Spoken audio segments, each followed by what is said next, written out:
Hi, I'm Sylvia. A week ago, I had to move to Pittsburgh alone with my dad.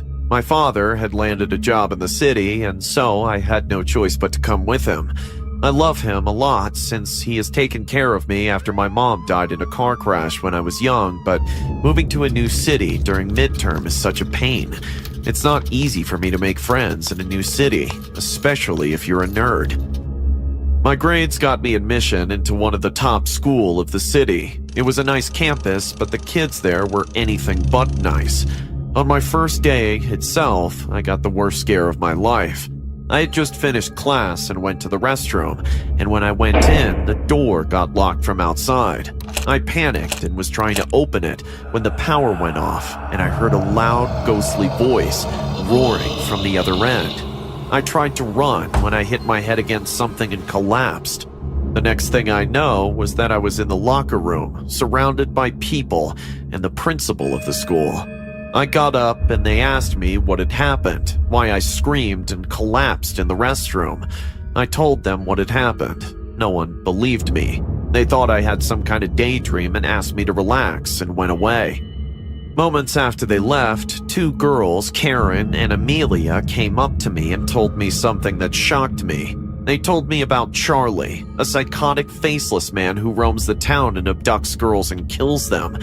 I was terrified to hear this, and that night at dinner I told my dad what had happened. Dad dismissed it, saying there's nothing like a faceless man.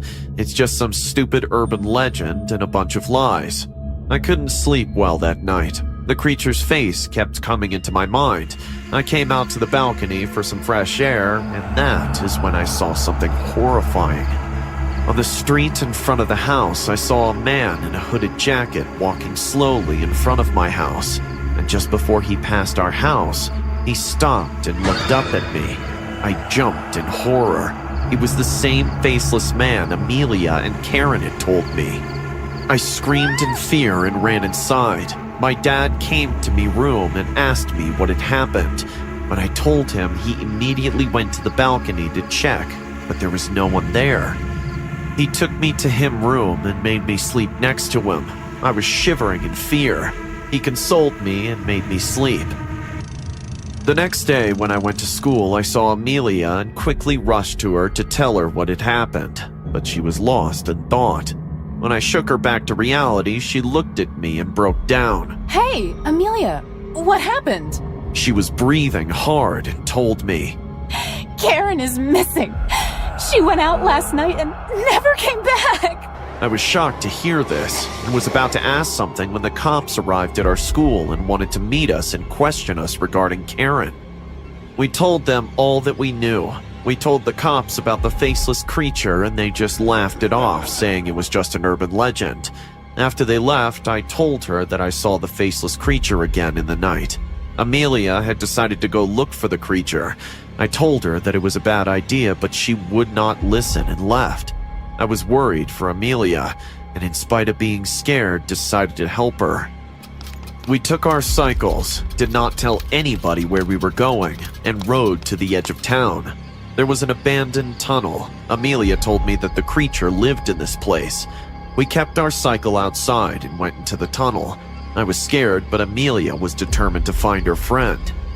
As we went in, the place got darker and darker. Just when we were about to switch on our mobile lights, we heard a scream. Let me go! No! We froze for a second. Amelia's eyes lit up. She told me that it was Karen's voice. We ran inside, but the tunnel split into two paths. We did not know where the sound came from, and we did not want to split and search either. We decided to take the path on the right and started walking inside. A little ahead, we saw a door, but it was locked. Amelia asked me to look for something to break the door open. I was looking for something in the dark when the door suddenly opened. I turned to look. There he was, Charlie. He had the ugliest face, completely wrinkled and scary. I screamed in fear and froze. He looked very angry and charged towards Amelia. Amelia was trying to fight back, but she was losing. I had to do something. I looked around and found an iron rod. I took it and hit his head hard. He collapsed and fainted. We quickly went in to rescue Karen and called the cops and ran out. The cops came after some time, went into the tunnel and came back saying that there was no one inside. We were shocked to hear this. We had proved that the legend was true, but feared that Charlie was still out there and will be looking to take revenge on us. The cops asked us not to leave home for a few days, and that they'd put out a notice for Charlie, the Faceless Man. That night, when I was asleep, I heard the window of my room crack open. I looked and was shocked. It was Charlie. He was rushing towards me, saying, "I will kill you!" I jumped and screamed in fear and tried to rush out, but he grabbed my hand and pulled me. I fell on the bed and yelled out to my dad for help. Just when the door opened and Dad came in with a shovel and hit Charlie in the head. We called the cops, who came in and arrested Charlie. The town was finally free of that faceless psychopath.